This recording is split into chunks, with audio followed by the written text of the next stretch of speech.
Well, stretching's good for you. At least that's what you've been told until now. Your stretching routine may actually be doing more harm than good. To explain, I'm joined now once again by Brendan Fox, head trainer at MedCan Clinic. Of course, that's right across Canada. So let's talk about this because I do stretch. I've had a few injuries this year, and I was told stretch it out and they will go away, but they just compounded.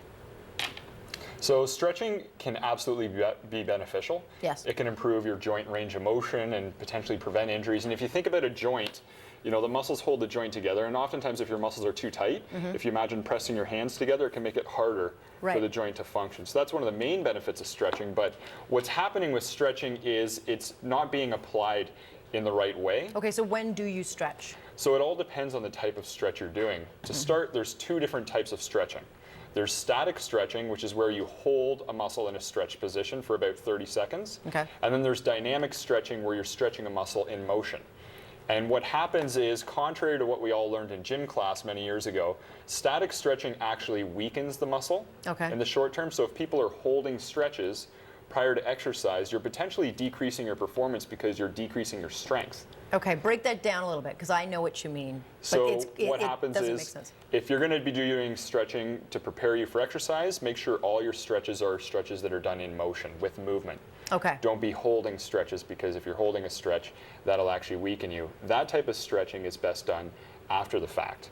Okay, so as a cool down for improving flexibility. Okay, so warming up, how long should your stretching then last?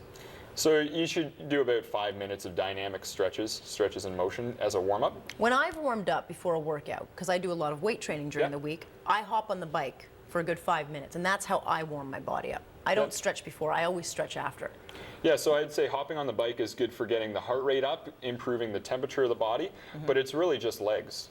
Right. And I'm assuming you're exercising your whole body, so I would encourage something that's more head to toe. Right.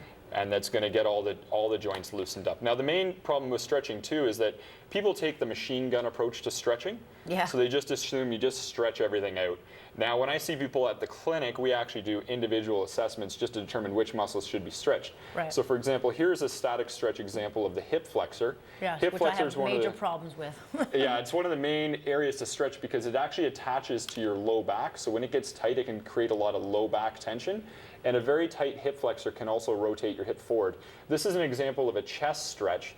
The chest is another main area for viewers to stretch out because it's chronically tight in people, and what happens is it'll pull your shoulder forward and create a lot of problems with your shoulder mechanics, a lot of pain symptoms. And this is an example of an exercise you do before, or a warm-up you do before exercising. This is leg swings, and that actually decompresses your spine. So it only takes a little bit of pressure on the nerves in your spine to decrease your muscle function. About the amount of pressure of a dime on your skin. So if there's any compression in your low back, that can actually impede the proper contractions of your muscles.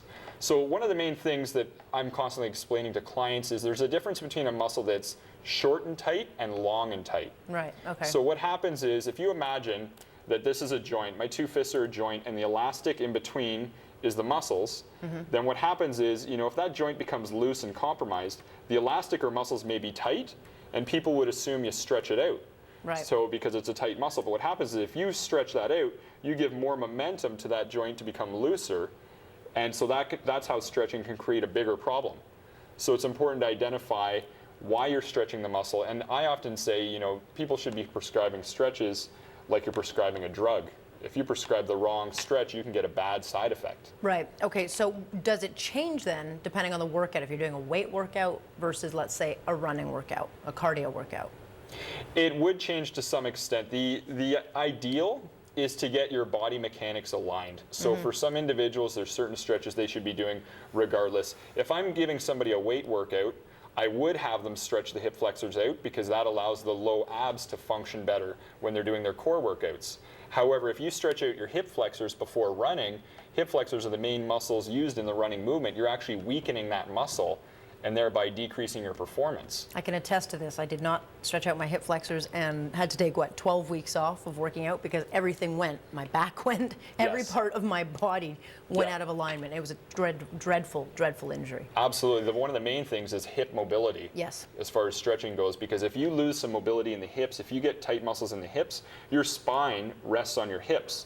especially if you get tight on one side, you create an unlevel pelvic platform. And then you go on the treadmill and you knock everything out there, Yeah. and it's just a domino Yeah, effect. and then what happens is sometimes, the site of pain isn't even the cause of pain, because you can get tight in one hip flexor, and if you imagine like the connective tissue in your body, tightness down here can pull and create some tension in areas very distant from the tight muscle.